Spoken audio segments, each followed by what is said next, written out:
तर राम राम मंडळी, मी तुमचा लाडका सोपानटवले. तर आज आपली सुरुवात झाली डायरेक्ट आपल्या आलूतून. तर आज आपला आलू भिजवणं चालू आहे. याला आता आपण आज पाणी लावले. तर याचे भिजवण चालू आहे आता तिसरं. याला आपण आता पाणी दिलं, तिसरं पाणी दिलं आपण याला. आणि याला आता लावलेलं झाले आपले कमसे कम 1.5 महिना झाला, समजा जवळपास 2 महिने धरा.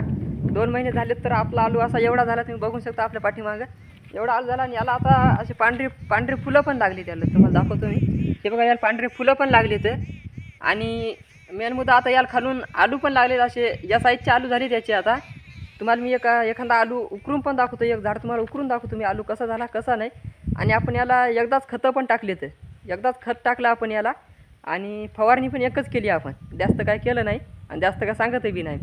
तर चला मग आता तुम्हाला मी एक आलू उकरून दाखवतो. आणि मेन मुद्दा म्हणजे आता आपल्याला आलू उकराचं पण काम नाही पडलं, कारण की आपण लावलं याला पाणी.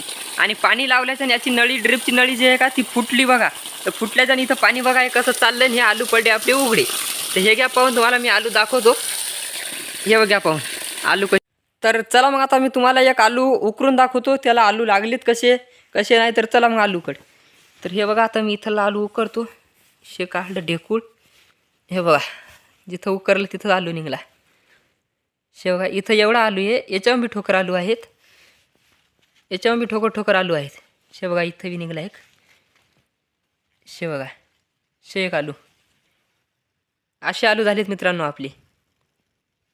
आणि एका झाडाला कमसे कम असेल तरी बी 4-5 किंवा 7-8 आलू असेल.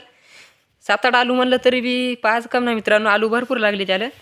आणि आपण पाणी कसं देतो माहिती आहे का मित्रांनो. तर पहिले आपण हे बेड घेत असतो भिजवून मोकळे. याच्यात मोकळं पाणी द्यायचं आणि त्याच्यानंतर लावायचं असं ड्रीपनं पाणी.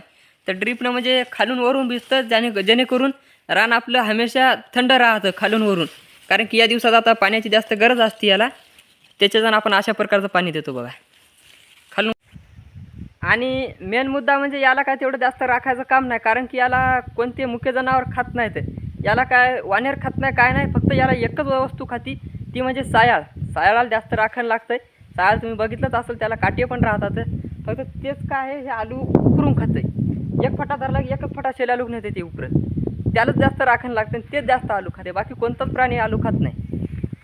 आणि आपण आलू किती लावला माहिती आहे का? फक्त 2.5 क्विंटल आलू लावला आहे. आपल्याला फक्त यावर्षी त्याचा रिझल्ट घ्यायचा की बा 2.5 क्विंटलला आता माल होत आहे किती नाही. आणि जर माल जर जास्त होत असेल तर शेतकऱ्याला परवड खाते. नाही तर एरी काय पडतर खाणार आहे आपल्याला. नाही तर मग सोयाबीनसारखं आपल्याला पेरणीच्या टायमाला घ्यायला लागतं 10,000 रुपये बॅग ना, आणि विकायच्या टायमाला विकायला लागतं 3 आणि 4,000 रुपये क्विंटल ना. काय पडतर खायला शेतकऱ्याला, तसं होऊ नये. त्याच्यासाठी आपल्याला यावर्षी फक्त याचा रिझल्ट घ्यायचा आहे. जर माल जास्त होत असेल आणि भाव जर जास्त भेटत असेल तर लावायला पडतर खायला. आता एरी काय पडतर खाणार नाही शेतकऱ्याला. तर तुम्हाला आपला व्हिडिओ आवडलाच असेल, आणि व्हिडिओ जर आवडलाच असेल तुम्हाला तर सबस्क्राईब करा, लाईक करा, शेअर करा. भेटू पुढच्या व्हिडिओत.